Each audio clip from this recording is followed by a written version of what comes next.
សម្រាប់ចំណាប់អារម្មណ៍របស់ខ្ញុំតគឺថ្ងៃនេះខ្ញុំជូនពរឲ្យក្រុមបឹងកេតធ្វើបានល្អជាងប្រកួតកន្លងមកហើយនឹងឈ្នះបានច្រើនគ្រាប់បានចូលសុទ្ធចូលបានច្រើនគ្រាប់ហ្នឹងហើយមកគ្រប់ត្របង្កេតជឿជាក់ថាឈ្នះជូនពរឲ្យពួកគាត់ប្រកួតឈ្នះ តាមការរំពឹងរបស់ខ្ញុំតាមបាយ4-0នេះចំពោះពេលជូនពរពីខ្ញុំហើយ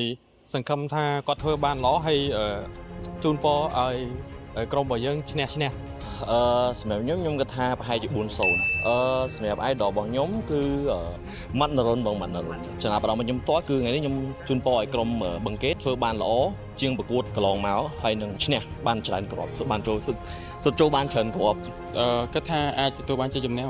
លទ្ធផលខ្ញុំអាចគិតថាបឹងកេតអាចនឹងបិទឡាយ3-0ហ្មង